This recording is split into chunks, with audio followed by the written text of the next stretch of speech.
Hey everybody, how you living? Hope you're alive and living color. Hope the Lord is good to you as He's been good to me because you're all watching EML77 TV. This is episode 358, hosted by Eric Lima. That is me. Before we get to the main subject today, I'm going to, this is going to be a little message to Mitchell Hodak.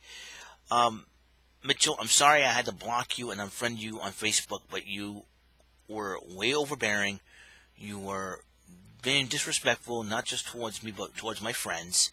You call one of my friends the N-word, which I do not condone, nor will tolerate, or nor approve of on any of my social media feeds. Racism is not allowed.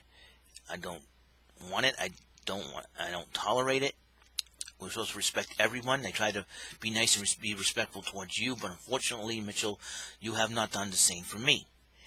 And from what I'm hearing from the others, from the other Discord servers, that you have been overbearing, bugging them, annoying them, and I need you to. And since you refuse to stop it, and you call, and like again, you called one of my friends the N-word.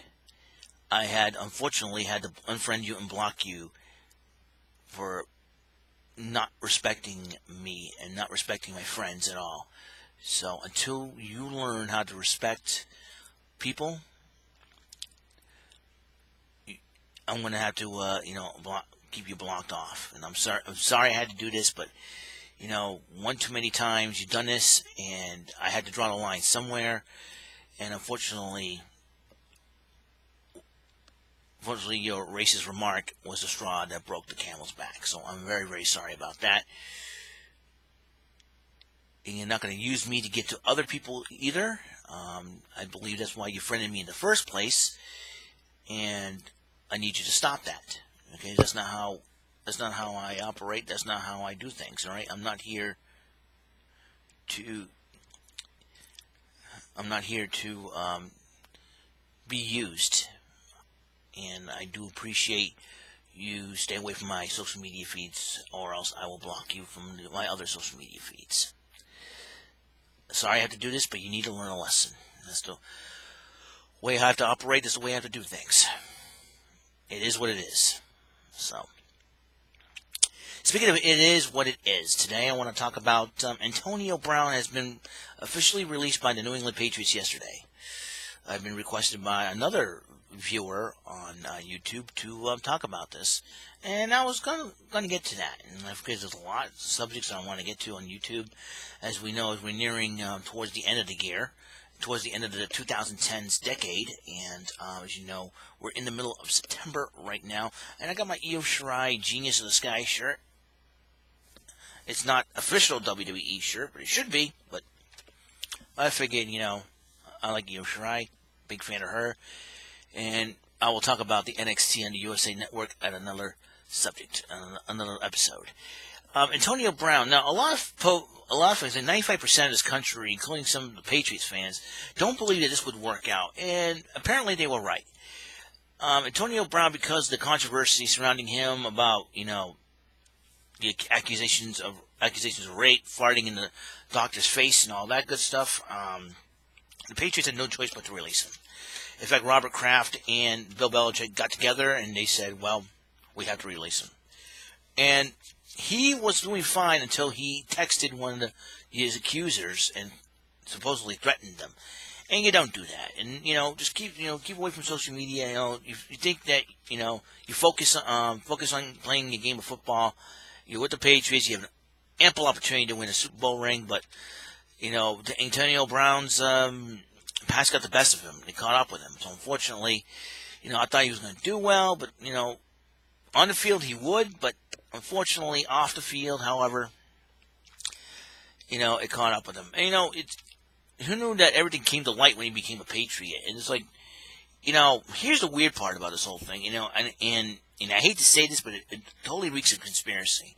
Because once Antonio Brown joined the Patriots, you knew the media will find something wrong and finally bring it to light, and they'll try to destroy the Patriots with that. And so, even not just the media outside New England, but the media within New England. Some of them, they keep asking Bill Belichick, and Bill Belichick's had enough. And unfortunately, he doesn't want, he's sick and tired of distractions. So Bill Belichick says he's got to go. So unfortunately, but we're probably going to do fine without him. I mean, he only lasted 11 days with the Patriots. Only one game he played with them against Miami in a 43-0 shutout, and we got the Jets coming up next, and sometimes, a lot of fans say, we shouldn't have traded away Demaryius Thomas, but he keeps getting hurt. Don't worry, we got, 2 more games left after, 1 more game left after this game against the Jets. Ben Watson's going to come back from a suspension after the 4th game's over, and we'll probably have him back. We got Edelman, we got Josh Gordon, if he can keep himself clean, and we got Philip Dorsett II, who, Jacoby Myers, you got N'Keal Harry, who will be coming back later on that season, so we'll see what happens. I know the O-line is right now depleted because Isaiah Wynn's hurt, so I hate to say it, the Antonio Brown era with the New England Patriots has come to an end.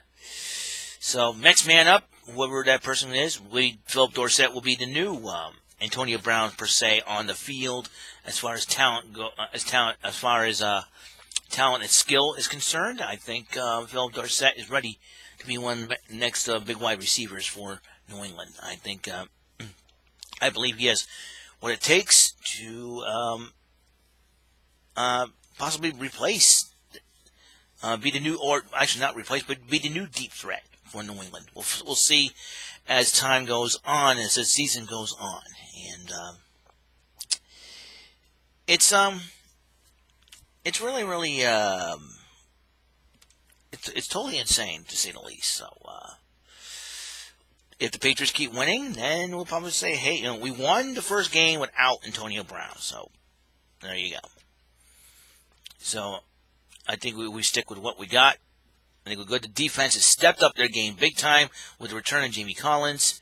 I'm excited about where this leads. So defense is, Stephon Gilmore has stepped up, and I'm really excited. I'm just really excited. So sorry the Antonio Brown project did not work out for the Patriots as planned, but you know what? New England always has plan B. That's how New England's been successful, because if one plan does not happen, they go with another plan. You never know with the New England Patriots, and I'm really excited for them in the future right now. Like I said, it is what it is. So officially, the Antonio Brown era is over. One game, 11 days, and too much controversy. I had a feeling that was going to happen. And like I said, if he didn't straighten himself out, Bill Belichick's going to cut him. And that's what happened there. He made a wrong decision, and that's it. Okay, that's all the time we have on the show. God's blessings, life, love, and light to all of you. Catching the flip side. Pay attention. You might learn something. And remember this, kids. We cannot change our past, but we can change our present situations to work for a better future. All right? Episode 358 is over. The Antonio Brown era in New England is over. Peace out. See you on episode 359. Goodbye.